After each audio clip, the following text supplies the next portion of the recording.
Hey, sports fans. If you want to stay in the know with the latest news surrounding the Oregon Ducks, you need to listen to the weekly Webfoot Review podcast on iTunes and Spotify. I'm Jordan Schultz, and every week I'll be here breaking down what's going on in Eugene and how it affects Oregon's football and basketball teams. So if you want unfiltered news and opinions delivered by a lifelong Ducks fan, subscribe to the weekly Webfoot Review on iTunes and Spotify. Go Ducks!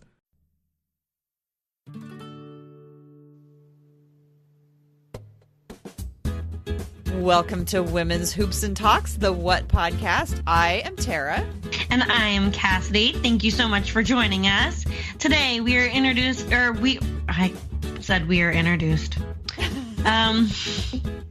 Wow, words. Okay. And I'm Cassidy. Thank you so much for joining us today. We are joined by Jannelle, writer for Golden State of Mind and the 3082 podcast. Welcome to the show.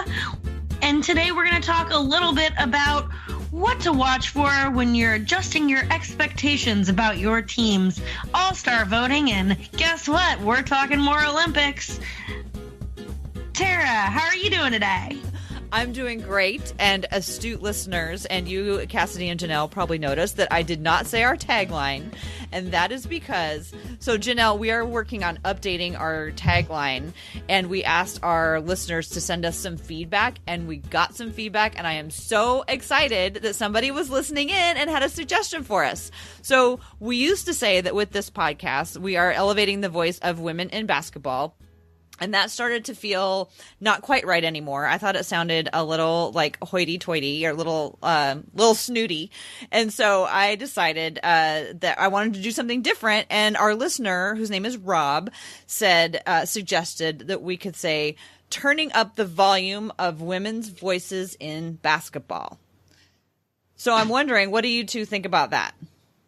I think Rob might be onto something. I like it.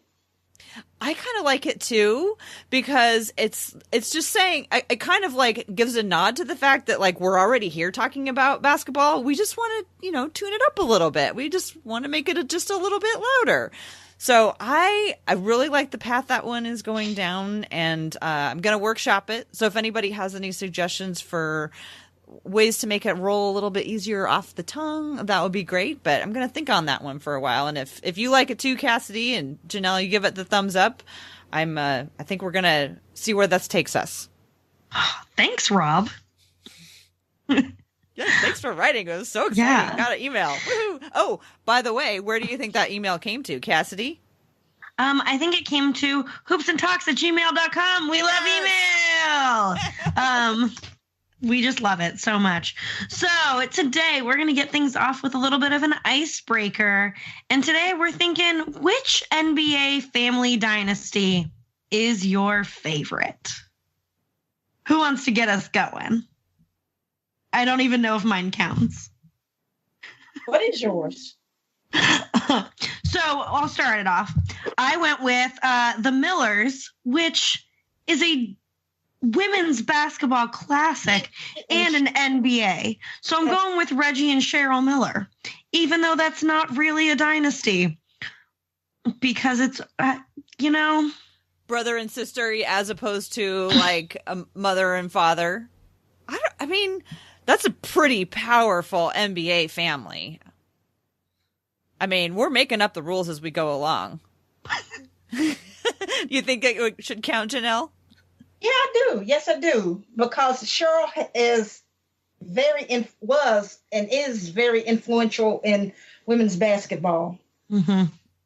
And Reggie, even though he hasn't won anything, but he really put the Pacers on the map, and he's still, around the game, broadcasting with TNT. Mm-hmm. Definitely made his mark. He and Weber together irks my nerves, and I put on mute every time I watch a game of where they're broadcasting. But Red means well. How about you, Jannelle? Do you have a favorite NBA dynasty? You already know. I thought I might. The Curry family, could it be? Yes. Tell us how you became a fan of the Curry dynasty. I mean, they're just, just regular people, at the end of the day. They don't put on airs or anything. They just are who they are, Also really good at basketball. Yeah, really good at basketball. But, but off the court, they're just regular, regular folks. Well, my favorite NBA dynasty, I have a couple, and I think that yours should count, Cassidy, absolutely, because I actually went as honorable mention with of a mother-son combination. Pam McGee, mother of DeVale McGee. And Imani in the WNBA. Oh my God. Thank you so much. Yes. So, I mean, that's pretty awesome. And also Pam had a twin, Paula. So there were multiple siblings in both different. And I think she was teammates with Cheryl Miller. She was. Yeah. At USC, she played with Cheryl Miller. So this is all tying together. So that was my honorable mention, because the one that I've just always loved and because he spent a little bit of time in Portland, are Harvey and Horace Grant. And I always was like, Horace was always off winning championships. And of course, Portland got Harvey, because that's just how things always go. But I always thought it was so great that it was Harvey that was the one who had all the children. So he's got at least 4 sons who play basketball, and he has at least 1 daughter, but the 3 of the sons have actually been professional basketball players. So I think it's pronounced Jerai, Jerai. Jerai plays overseas. Jeremy, of course, plays with the Nuggets currently. And then Jarian, he had 4 years in the NBA. He went to Notre Dame with Pat Connaughton. So I just always thought that the Grant family was fun. And I just thought, that's a lot of basketball players in one family. That is. Plus, I just have a thing for twins. I think those are really fun. Awesome.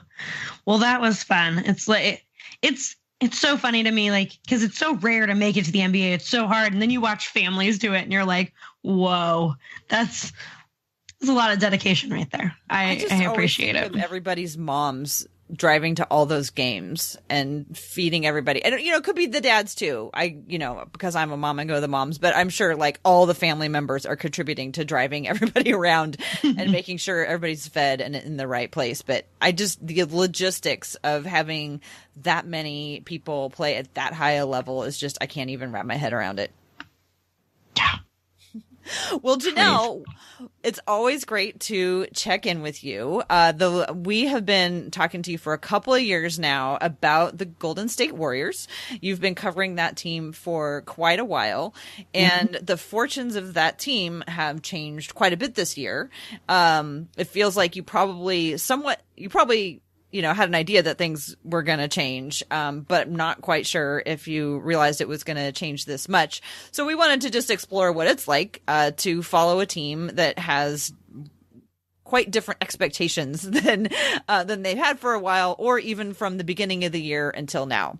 So can you tell us a little bit about people, I think generally, if they're listening to this podcast, know what's going on with the Golden State Warriors. But tell us kind of like your journey of seeing what's going on and trying to figure out like how to watch it when things are so different.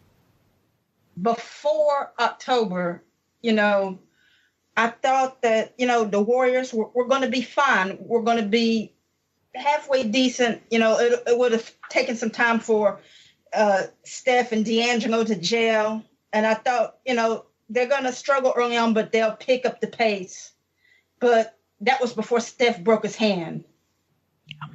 And when Steph broke his hand, everything just went off the rails. Coach Kerr, Draymond had a defeatist attitude. We effing suck, expect beat downs.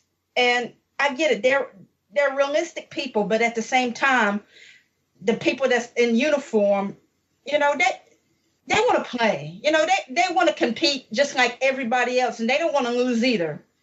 And for the coach, who's supposed to be the leader of your team, to say, "Oh, expect this," that's kind of defeatist. But when Kerr found out that some of them have some value, he started to change his tune.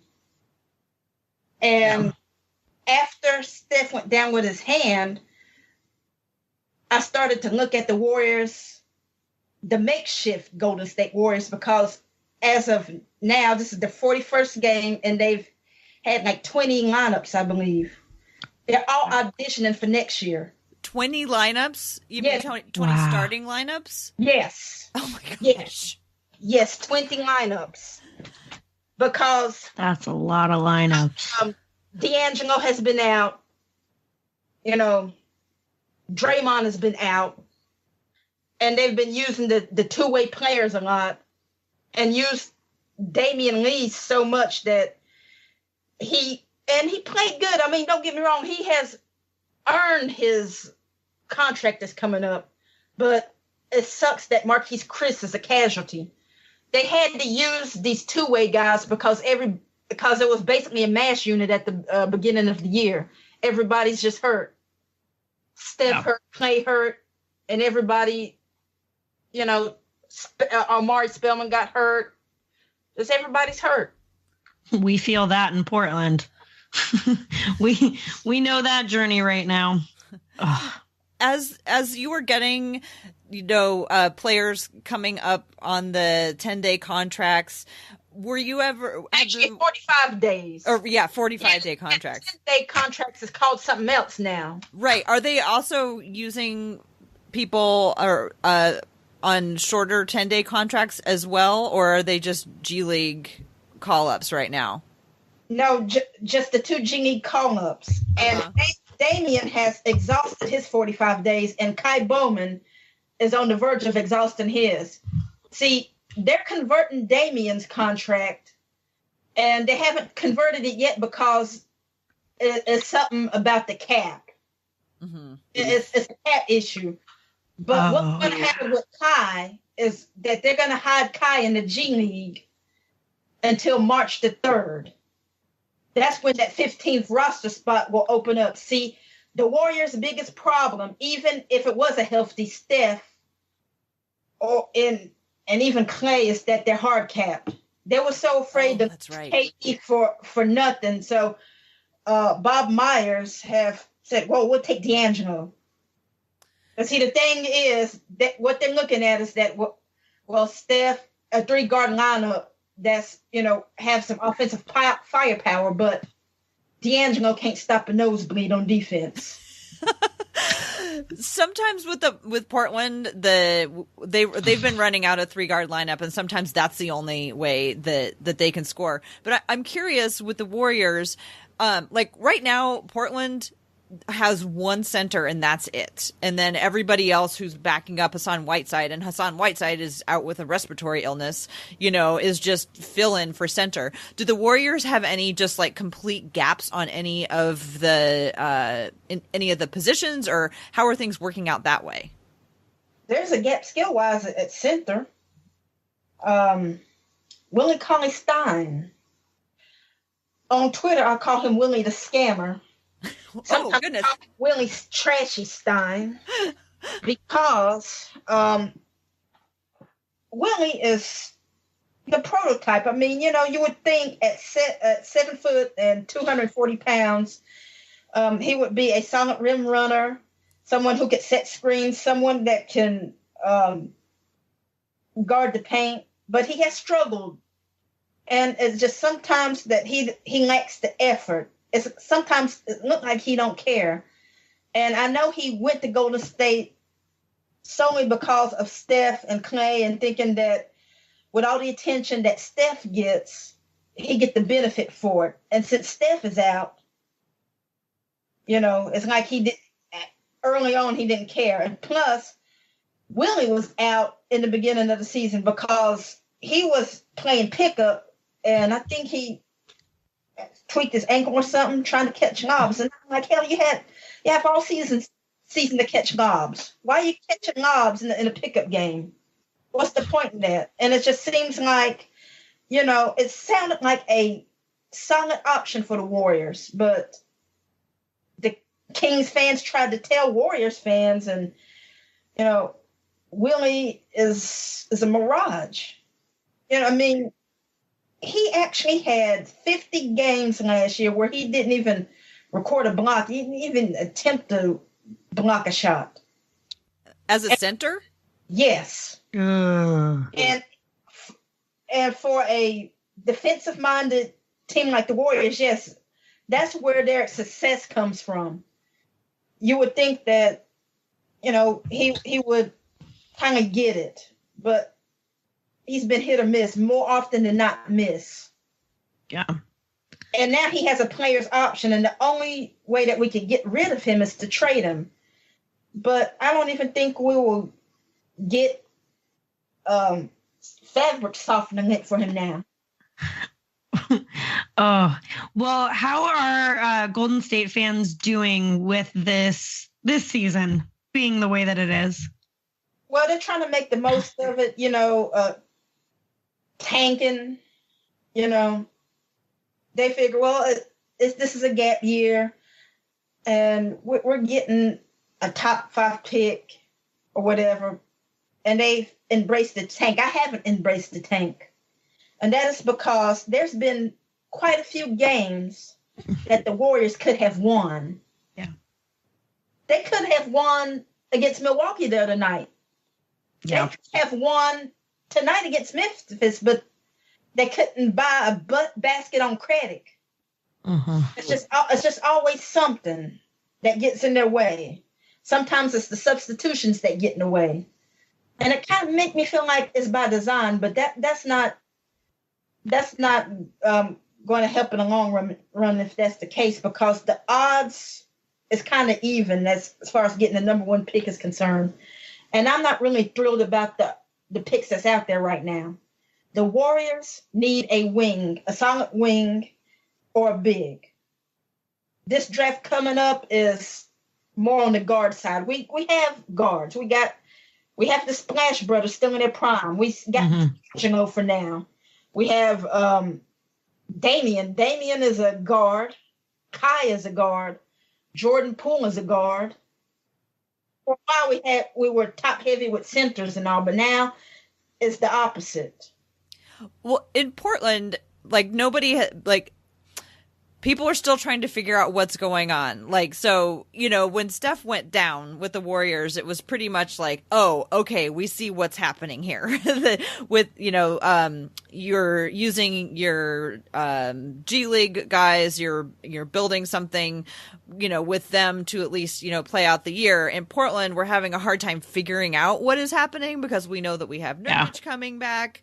And, you know, historically they do so well on the back half of the season. So we're trying to think, are we going to, you know, make it into the playoffs? It's been really hard because we as fans just are kind of like having a hard time knowing, like, how much are we, and they've just been talking about trades constantly. You know, as soon as Bazemore and Whiteside came, you know, immediately everybody was proposing what trades could end up, you know, working out in Portland's favor at the trade deadline.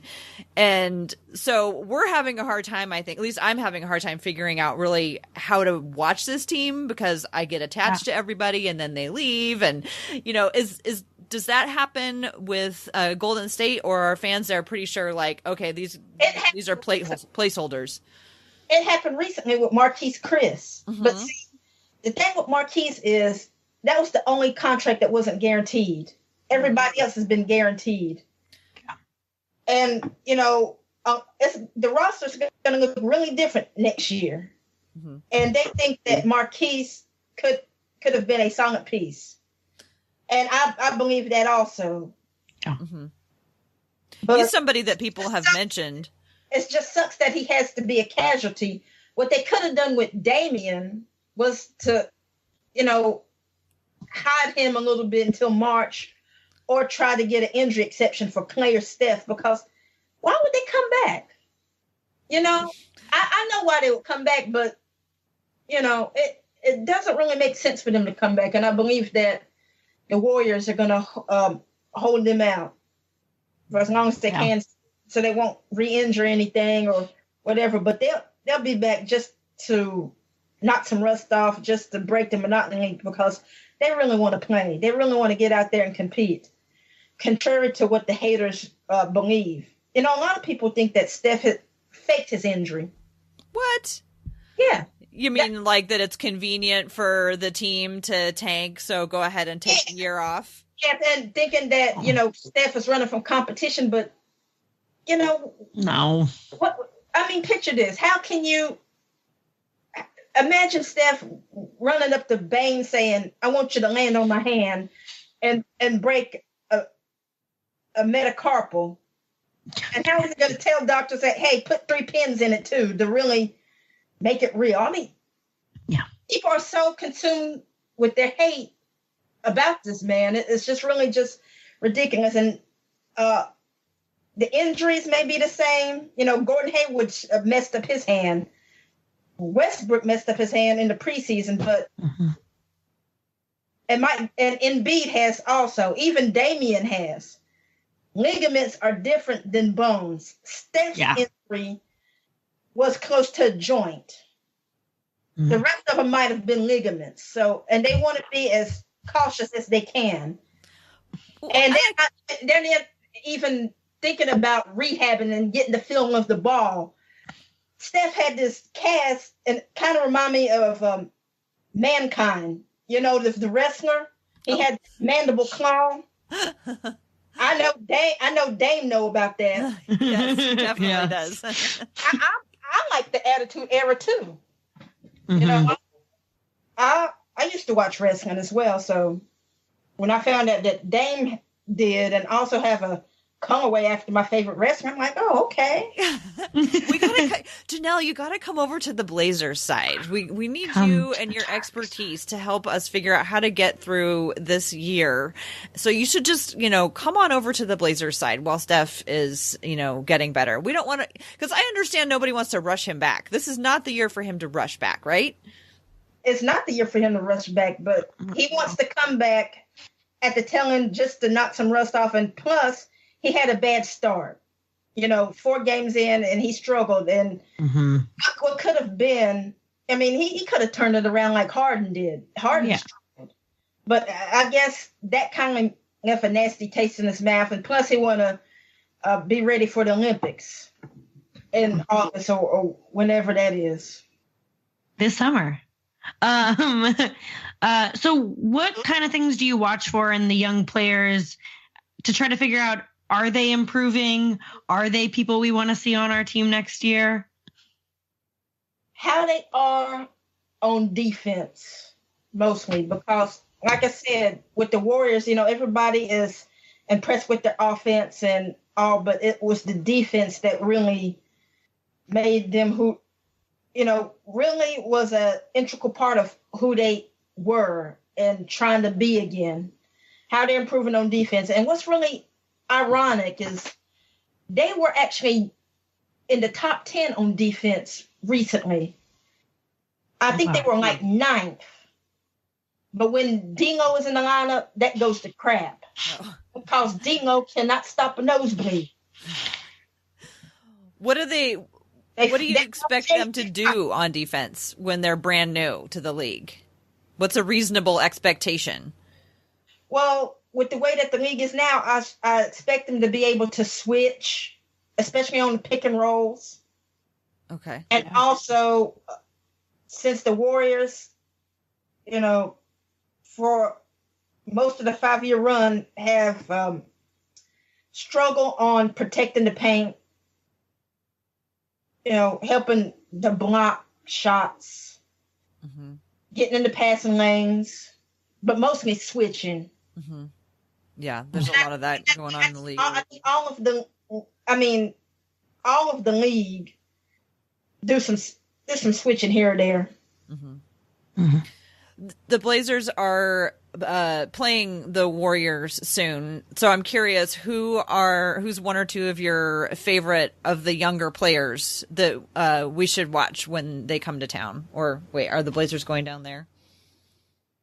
I think the Golden State's coming up here. Yeah. So who's one or two of the young players that you really like? I like Omari Spellman, and I didn't at the first of the year, because I thought that, he was lazy and, he had this reputation that preceded him in Atlanta. But what I didn't know what was behind it, he ate his pain. He had family members taking advantage of him and, he struggled and he found solace in food. He battled depression. And now, he shedded at least 50 pounds and he is improving. He really wants to win. And he's really earning his minutes. He's actually the starting center now. Oh. Scammer's on the bench. Wow. Well, that's awesome for him. It's good to see a player that's able to kind of make those strides and, get to play the game they love and then get to see more joy come from it as they develop as a person and a player. So we'll definitely have to watch for him when they're in town. Out for Eric Paschal. I think we felt his impact last time we played. Yeah, he was really solid. He was really solid in the beginning of the year. I mean, he was getting a lot of minutes and being thrown into the fire, but for whatever reason, Kerr hasn't played him much. And it's kind of made him regress a little bit. And, I guess the development for the Warriors is kind of sketchy right now. And I don't know whether or not it's by design or what. I'm Jillian Weinberger, host of The Impact, a podcast from Vox about how powerful people affect the rest of us. This season, we're looking at the big ideas from all the people running for president in 2020. Hit this opioid crisis head on. Public option. Move away from fossil fuel to energy efficiency. And it's going to be a great wall, and it's going to work. A lot of those ideas have actually been tried before, like that wall Trump wants to build. Nogales, Arizona has had one on its border for decades. I don't understand why individual people have a right to have a fence, and yet a country can't. Senator Warren's proposal to end the opioid crisis, it's based on what we did to fight the AIDS epidemic. We would like to name it the Ryan White Care Act. And the Green New Deal. Germany tried something similar in 2000. This is the solution. This season on The Impact, we have those stories. How the big ideas from 2020 candidates worked or didn't work in other places or at other times. These are the stories that will help us understand what might happen if these proposals get rolled out here in the next 4 years. Subscribe to The Impact on Apple Podcasts or your favorite podcast app to get new episodes now.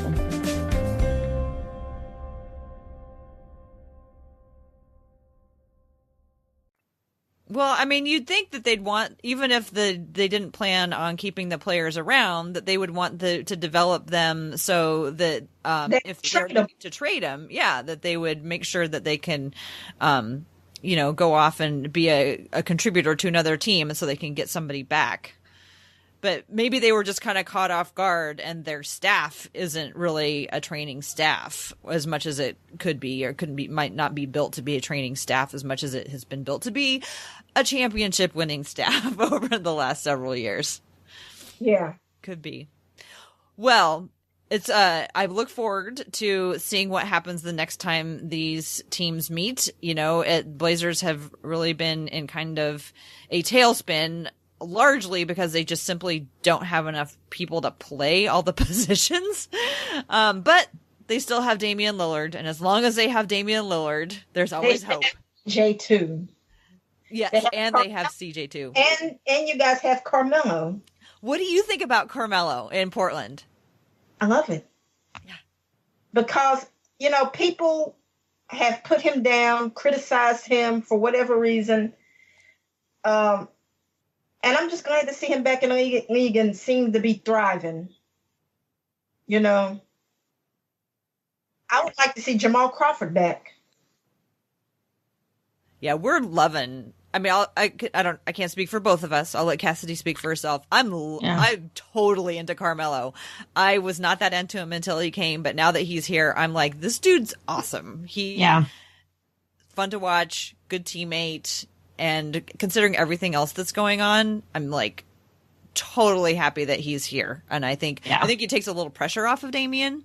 Like, Damian can handle everything that is piled on him, but to not have to handle everything all the time, that's got to be nice. And CJ also has always been, a great supporter, but to just have a little bit of a release valve of pressure, both in games and out of games. What do you think, Cassidy? Yeah, I'm with you. It's been a hard season to watch a lot of games sometimes for the Blazer fans, and so I think Carmelo has kind of injected a new level of fun and excitement to the game. I think it helps not completely wear down Dame and CJ so much, even though we are seeing them play a whole lot of minutes right now. So it's fun. I take back a lot of the things I've said. I think he's great now. So it's been fun to kind of get to know Carmelo as a Blazer versus Carmelo as the mythical creature of the NBA. I think, I don't know. I don't always deep dive into players until they get to be on my team. So it's fun to see them and learn more. Absolutely. So All-Star break is coming up. Anybody doing some All-Star voting? You want to share? Who are you voting for this year's All-Star game? I haven't voted for anybody, to be honest. I haven't even cast a ballot. You could vote for Damian. I mean, come on. You can do that, right? Right, but I haven't even cast a ballot for anybody yet. That's fair enough. Tara, who are you voting for? Well, I have been voting regularly for Damian and CJ, but then I decided I should probably figure out who I would vote for if I was going to do a full slate. So, even the All-Star voting is so hard because I have a really hard time voting for anybody who's not on the Blazers. So I say many of these with great pain. So obviously Dame and CJ, and I know logically there's probably other guards. There's like James Harden and all these other guys. Logic's not part of this. Right. Who are, better than CJ, but I don't care. CJ has been working away, working so hard. I really want to see him play in an All-Star game. And rightly so. Yeah. And I don't think that, he's going to get voted in, but I think the coaches, I would love to see the coaches put him in. I just think I want to see CJ at an All-Star game. And then the backcourt, just pains me so much. God, I don't even want to say it. But Anthony Davis and LeBron James, because they're really, really, really good. And I think my final spot, and I know that he hasn't had that great of a start to the season, and I can't believe I'm standing up for him, but I think Jokic, because the dude is so talented and he's so unique. And I think guys who are unique, I really like to see in situations like this. Mm-hmm. That's my West. And then I'll go really quick over my East and then you tell me yours. So in the East, Bradley Beal and Trae Young. I just love watching Trae Young. I think he's so much fun. I don't know if he's like the new Devin Booker or what, but he's just super fun. And then in the comparison, why would you compare him to Devin? Because just massive scoring all the time. And, playing for a team that's not great. And, with Devin Booker all those years, I was like, is he really, why is he scoring so many points and their team is so bad? And then it was just like, okay, that's just how it is. And, this year he's shown that he is a little bit more than that. But for a long time, it was just like Devin Booker score, Devin Booker score. So yeah, Devin Booker and Bradley Beal, and then in the front court, Paschal Siakam, love watching him. Giannis, and then Joel Embiid, just because I feel like I should. He's so dominant and he's just so good. But if there was somebody else, I don't know. I was very conflicted on that one. But those are my All-Star votes, at least for now. Things could change. That's the that's kind of the fun thing about being able to vote. Every day. You don't have to just turn in one ballot. How about you, Cassidy? Well, since I believe that it's stupid that fans vote for the All-Star ballot, I just like to exemplify that stupidity that I think that fans like to show when they're voting for All-Stars. So in the West, I vote for all Blazers. So let's go with Damian Lillard, CJ McCollum. And you know what? I don't really care that he hasn't played a game all season because I voted for Nurkic because you know what? That's what NBA fans do when it comes to All-Star voting. I also voted for Zach Collins. He's barely played, but you know what? I want to make a point here. I want players to vote for the All-Star game. I don't want fans voting. I want fans to vote for categories, players to vote for the game. So rounding it out, gave Whiteside a vote there. And then when I go to the East Coast, I was like, hey, who are some players I like? Wesley Matthews, duh, gotta vote from me. Alan Crabb, gotta vote from me. Myers Leonard, you know I'm voting for you, buddy. I'm trying to think of who else. I voted for Paschal Siakam because he's just so fun to watch play, and he deserves it. And Giannis because it's so fun to watch play. But honestly, let the players vote. Players and coaches vote for the All-Star game. We vote for the categories. It'd be so great. So, Jannelle, Cassidy had this idea last week, and I think it is very interesting that the players themselves would be the ones to vote for the people playing in the All-Star game, and then fans would vote for, like, who gets to be in the dunk contest and who gets to be in the skills and the three-point contest. What do you think of this idea? I like it. And it makes sense because fans vote. Sometimes fans vote stupidly. You know, Caruso got votes. Yeah. Steph, even though I love him, that's my favorite player. I mean, him being injured, he even got votes. Mm-hmm. I mean, so I like that idea. I like the idea because the players play against these guys night in and night out, and the players know what these guys are about. You know, it's different. It's different. Well, and I think I will vote in the All-Star. I think I'll do a petty vote. I think I'll be petty. Who would you give your petty votes to? We won't hold you to him. Since Caruso got votes, I'll vote. Shoot, I think I'll vote for the whole Curry family, basically. Maybe. I don't know. Yeah, let's get Seth. Austin, Seth, all of them. Yeah. That's right. Austin is part of the family too. All of them. If I feel like being petty. Yeah.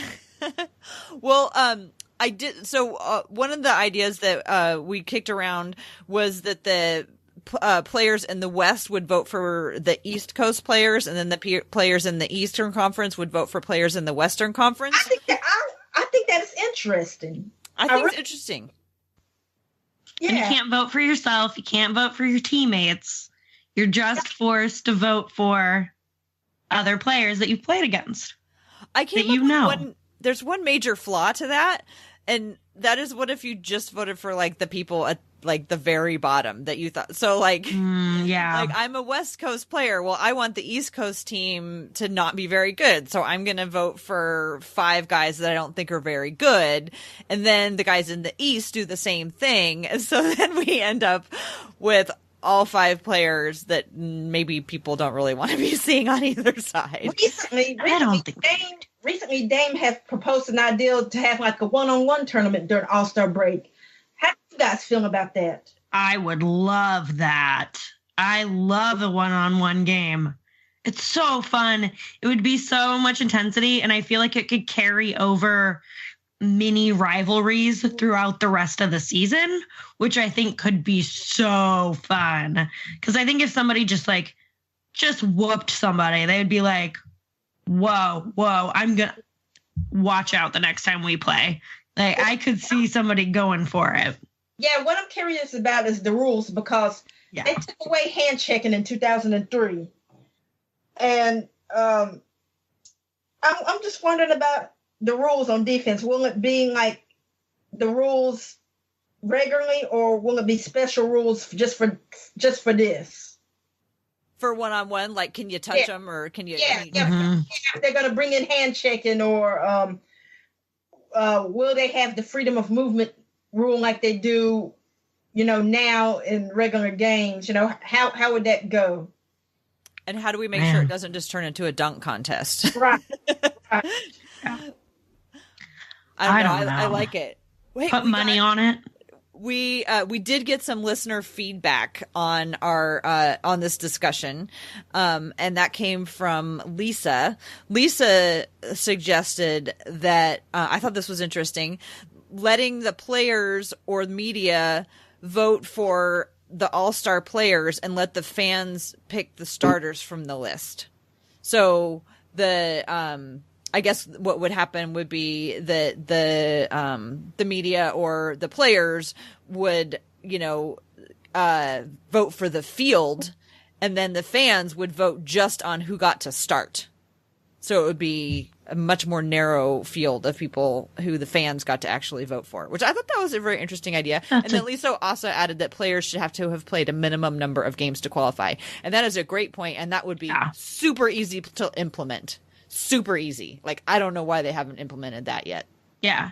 The fact that I can go vote for Yusuf Nurkic for the All-Star game and he hasn't played a single game this season is ridiculous. Like, it just shouldn't be a thing. You shouldn't be able to vote for someone who's not able to play in the All-Star game and who hasn't played all season. It just doesn't make sense. I don't understand. And haven't been a significant contributor. Yeah. That whole Caruso mess. I mean, jokes were funny for a while, but now they're not funny. Yeah. Now we're into the serious. We might have to watch Caruso play in the All-Star game.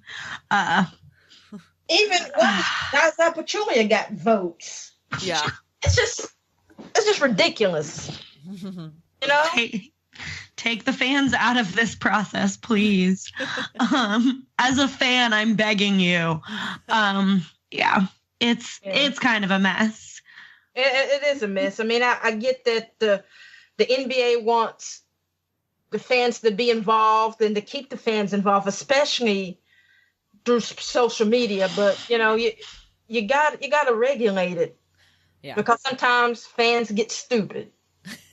Well, and sometimes fans just are stupid, like me. Like, every time I look up somebody on Yahoo or on Google, I accidentally almost vote for them for All-Star now, because when you go to Google, then their name pops up, and if you click their name, you're all of a sudden voting for them for All-Star, which is super annoying. So I have to just not look up people anymore, because I keep accidentally voting for people for the All-Star game. Soon it will all be over. We'll have to see where it all goes. But we should go on to our final topic of the day. So, Jannelle, you brought up the Olympics earlier. Cassidy and I are huge fans of the Olympics, especially Olympic basketball. How do you feel about Olympic basketball? It's great. I mean, we're supposed to be the best country. I mean, the best in the world. It's all right. The last FIBA round didn't go so well. yeah. But because it's 2020, we have a chance to rectify it. I mean, Dame has committed, Steph has committed. Mm-hmm. I don't know who else is committed yet. Yeah. I think I think that we have yet to find out who it's going to be. But in an effort to learn more about Olympic basketball, we have been learning more about just kind of the history of basketball at the Olympics. And a couple weeks ago, Cassidy told us about the first time basketball was played at the Olympics as a what was it called? As a demonstration sport? It's a demonstration sport. Yeah. So now are you ready to tell us about the next thing? Yeah. So it took until 1936 to get the basketball to become an official Olympic sport. And the 1936 Olympics are probably one of the most fascinating sporting events in modern history. They're hosted in Berlin, Germany, and during Nazi Germany. And so to from a political standpoint, it is an insane time. And from an impactful standpoint, we have moments from that Olympics that are completely kind of iconic and changing in a lot of the ways that we look at the sport, from Jesse Owens just going in there and just showing the world what he was made of. And so I think we have so many of those iconic moments. And then we also have the introduction of basketball. So I think it was a really fun time for basketball to kind of become even bigger than it already had in its very short history. So it's kind of insane how quickly it became a thing. And in 1936, 19 teams were set to compete in that first Olympics. Spain ended up not being able to make it to the tournament due to the Spanish Civil War. North America swept the podium. The U.S. was the first place team, Canada took second, and Mexico took third. And it's funny because just 1 year prior was the first time the European Basketball Championships were held. And so only 1 year prior to the Olympics, and 8 European teams then went on to be part of that first Olympic basketball round. Hitler actually demanded that basketball be an outdoor sport. Teams competed on a lawn tennis court, which proved to be an even worse idea than it already sounded, because weather hit and it rained and they played in an absolute mud pit.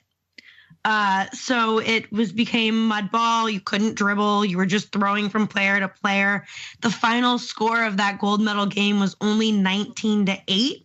And for anybody who's been listening to our Olympic updates, you notice that game that was a demonstration game was much higher scoring than the gold medal Olympic game for the first ever official year that it was a sport. And it was funny because they were trying to come up with all of the rules for basketball to reach this platform. And the FIBA rule meeting happened without a U.S. representative. So in the initial rule writing for the Olympic rules, it was going to prohibit any player over the height of 6'2" from playing. Oh, you're kidding. Oh my God. So basketball was going to be for only players that were 6'2" and below. And the U.S. threw a fit when they finally found this out, and petitioned so much that they had to change the rule because their team was pretty tall and a lot of them would not have been allowed to play. Some of the other weird rules involved were only 7-player teams were able to play for any given game. So there were 14 players that were on the U.S. team, but only 7 of them could play in any given game, and they alternated which game they were going to play in. A lot of rules have changed from basketball since then. There was a player that was quite dominant and was consistently getting the rebounds after rebound and consistently making shots right after the tip ball. And in that time, there was actually a jump ball after every single made basket. And so the U.S. had a large advantage being such a tall team that it kind of led them to kind of dominate the sport. And they went undefeated during that Olympic run. And so I think that's going to wrap up a little bit of what I have learned from the 1936 Olympics concerning basketball. But that being said, basketball is definitely not an outdoor sport when you're playing on a clay court. It's not a good thing. Yeah. That's wild. Playing in the rain. And I remember reading about that game, and they just stood and held the ball. Yeah. And just all they could do was pass because you couldn't dribble it. And so that was the only way to move it was to pass. Yeah, things have changed a lot. The 36 Olympics are so many stories about them. And we will talk there's even more basketball specific stories about the 36 Olympics, which we will talk about in the future. But thank you for our latest Olympic lesson. So excited for the Olympics to start again. Jannelle, did you know that team that went to the FIBA, Carmelo Anthony volunteered to come and they said no thank you? Yes, I did. I mean, how much could they have used him? They could have used him a ton. They He really could have. can score. He still can score. He's solid. I also imagine those young players. Can you imagine if they'd brought Carmelo onto that team? The excitement of that group of guys just being like, wait, Carmelo Anthony is going to play with us? Like, I feel like that would have been life-changing for some of those players. Yeah, that would have been. We're the biggest Carmelo Anthony fans now. I did a complete 180. Just flung it around. I did too. Well, ladies, we should wrap it up there. Jannelle, it's been great talking to you, as it always is. Do you want to tell folks how they can find your work? You can find my work at goldenstateofmind.com.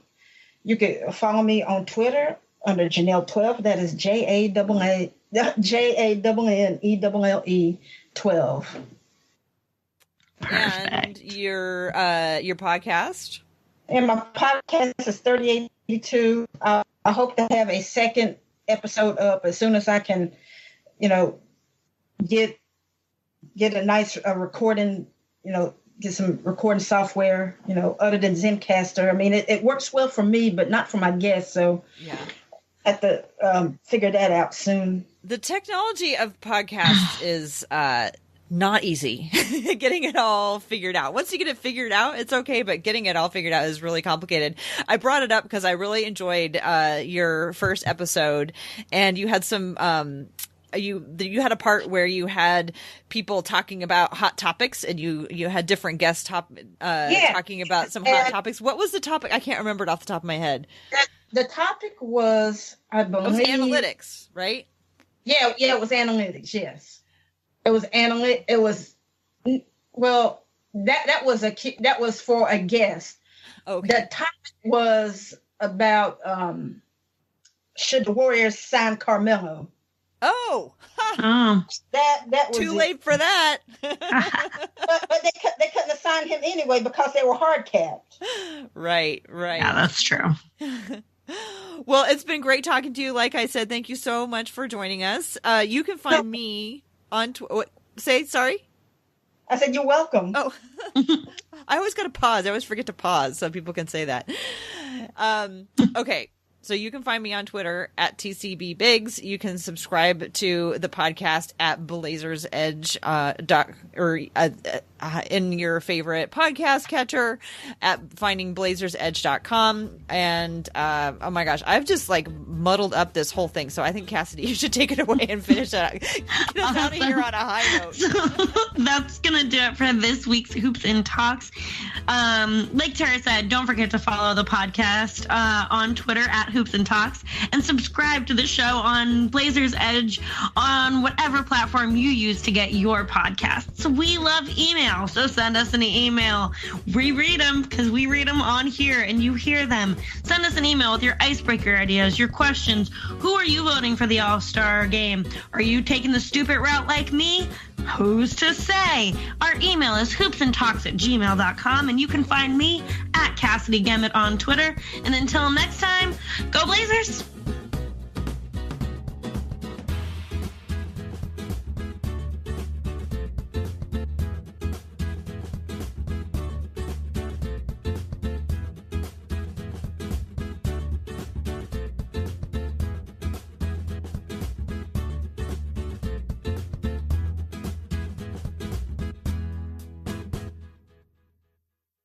Hey, sports fans, if you want to stay in the know with the latest news surrounding the Oregon Ducks, you need to listen to the weekly Webfoot Review podcast on iTunes and Spotify. I'm Jordan Schultz, and every week I'll be here breaking down what's going on in Eugene and how it affects Oregon's football and basketball teams. So if you want unfiltered news and opinions delivered by a lifelong Ducks fan, subscribe to the weekly Webfoot Review on iTunes and Spotify. Go Ducks!